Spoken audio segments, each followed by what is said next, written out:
തല വെട്ടോ. കയ്യും കാലൊന്നും വെട്ടണ്ട, കൊന്നാ മതി. ഞങ്ങളെ ചാർജ് 5 ലക്ഷം. അഡ്വാൻസ് തന്നാൽ ഞങ്ങൾ പണി തുടങ്ങും. അഡ്വാൻസ് ഇതാ 25,000 റുപ്യ.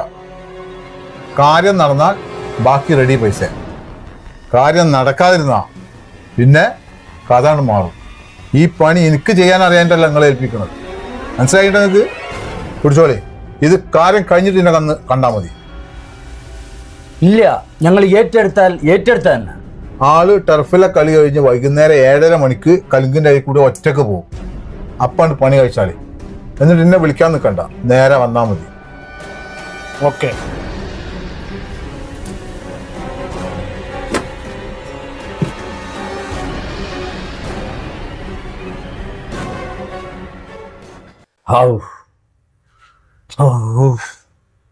നമ്മൾ എന്താ കാട്ടാ?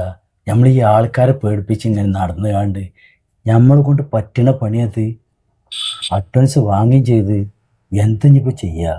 ശരിയാണ്. സത്യം പറഞ്ഞാൽ എന്റെ കയ്യും കാലും വിറച്ചിട്ട് നിൽക്കാൻ പറ്റില്ല. നമ്മളിത് വേറെ ആളെ ഏൽപ്പിച്ച ചെയ്യാഞ്ഞാൽ അയാൾ നമ്മളെ വിടൂല. നമ്മളെ കൊണ്ടൊട്ട് ഇത് ചെയ്യാൻ കഴിയൂല. കിട്ടിയാൽ 5 ലക്ഷം അല്ലേ? 5 ലക്ഷം അല്ലേ? അല്ല, ഇനിയിപ്പോ ചെയ്യണവർക്ക് നമ്മൾ എത്ര കൊടുക്കേണ്ടി വരും? അതവർക്ക് 1 കൊടുത്താൽ മതി.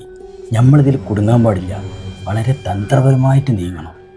എന്നാ പൊന്നാനിയിലേ എനിക്ക് പരിചയമുള്ള ഒരാളുണ്ട്, നമുക്ക് വിളിച്ചു നോക്കാം.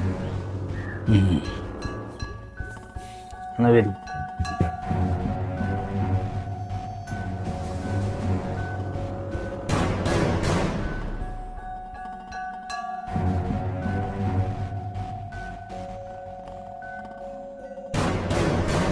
ഒരു പൂ പറിച്ചെടുക്കുന്ന ലാഘവത്തോടെ മാത്രമാണ് ഇന്ന് ഓരോ കൊലപാതകങ്ങളും നമുക്കിടയിൽ അരങ്ങേറിക്കൊണ്ടിരിക്കുന്നത്.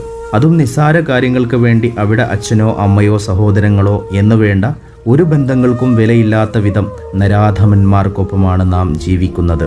ഇത്തരം കുറ്റകൃത്യങ്ങളിൽ ഏർപ്പെടുന്നവരെ ഒരു ദയാദാക്ഷിണ്യവുമില്ലാത്ത വിധം ശിക്ഷിച്ചെങ്കിൽ മാത്രമേ ഇതിനൊക്കെ ഒരു പരിധിവരെ പരിഹാരമാവുകയുള്ളൂ.